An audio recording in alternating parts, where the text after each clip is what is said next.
एक इंसान अपनी जिंदगी के 25% समय सिर्फ सोता है। नींद हमारे शरीर के लिए बहुत ज़्यादा ज़रूरी है और अगर कोई इंसान ज़्यादा दिनों तक ना सोए तो उसके शरीर में अजीब और गरीब बदलाव आ सकते हैं।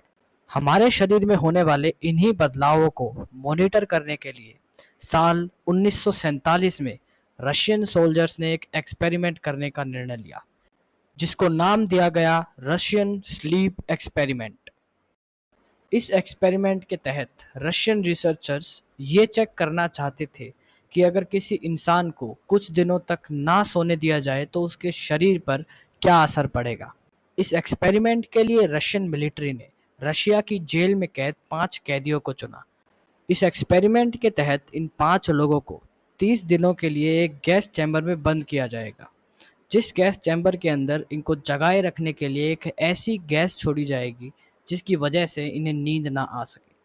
रशियन मिलिट्री ने इन 5 कैदियों के सामने ये शर्त रखी कि जो भी इस एक्सपेरिमेंट में लास्ट तक सरवाइव करेगा उसे रशियन मिलिट्री कैद से आज़ाद कर देगी। फिर क्या, एक्सपेरिमेंट को शुरू किया जाता है।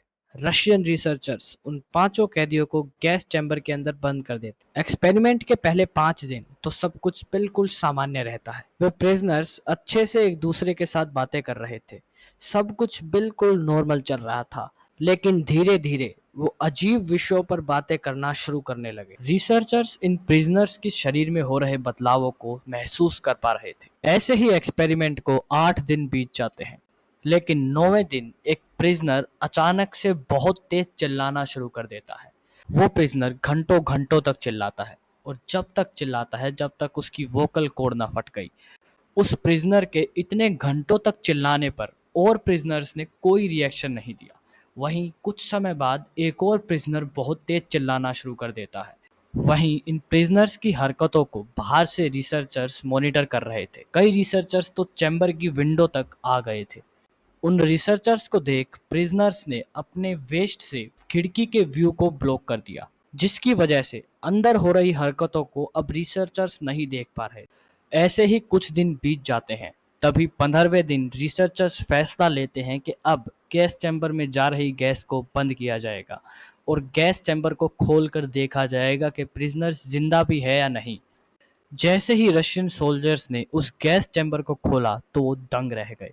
उन 5 कैदियों में से एक कैदी की मौत हो चुकी थी और जो 4 कैदी बचे थे वो भी पूरी तरह से जख्मी हो चुके थे। उन चारों कैदियों ने अपने आप को खाना शुरू कर दिया था। उन कैदियों ने अपने इंटरनल ऑर्गन्स तक को बाहर निकाल लिया था। वो लोग नहीं चाहते थे कि ये अब इस गैस चैम्बर से कभी बाहर भी निकले। उनका शरीर और उनका दिमाग अब इस गैस से पूरी तरह से एडिक्ट हो चुका था। रशियन सोल्जर्स को अपने पास आता देख वे सभी के सभी कैदी वॉयलेंट हो गए। उन्होंने उनमें से एक रशियन सोल्जर को मार दिया। कुछ और रशियन सोल्जर्स जबरदस्ती कर कर उन सभी कैदियों को हॉस्पिटल ले जाते हैं।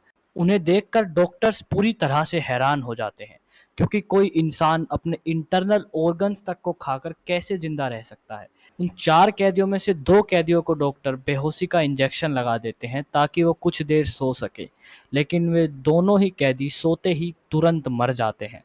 बचे हुए 2 कैदी लगातार डॉक्टर से विनती करते हैं कि उन्हें दोबारा गैस चैम्बर में छोड़ दिया जाए। तभी रशियन मिलिट्री ऑफिसर ये आदेश देते हैं कि उन दोनों ही बचे हुए प्रिजनर्स को दोबारा से गैस चैम्बर में डाला जाए। जैसे ही उन दोनों ही प्रिजनर्स को गैस चैम्बर में डालने के लिए तैयार किया जा रहा था, उनमें से एक प्रिजनर सो जाता है और वो वहीं सोते ही तुरंत मर जाता है। बचे हुए एकमात्र प्रिजनर को अंदर डालते समय रशियन कमांडर उस एक कैदी के साथ 3 रिसर्चर्स को भी उस गैस चैम्बर के अंदर डालने का आदेश देता है। यह सुनते ही एक रिसर्चर अचानक अपनी बंदूक निकालता है और कमांडर को सिर पर गोली मारकर उसे वहीं मार देता है। यह सब देख एकमात्र बचा हुआ कैदी दूसरे कमरे में भाग जाता है और दूसरे कमरे में जाकर वो कैदी जोर जोर से चिल्लाता है कि मुझे आज़ादी चाहिए, मुझे आज़ादी चाहिए। तभी कुछ शोधकर्ता आकर उससे पूछते हैं कि तुम्हें कैसी आज़ादी चाहिए। तो वो कैदी कहता है कि मुझे या तो उसी गैस चैम्बर में उस गैस के साथ दोबारा बंद कर दिया जाए या फिर मुझे हमेशा के लिए सुला दिया जाए। तभी उनमें से एक रिसर्चर अपनी बंदूक निकालता है और उस कैदी को मार देता है।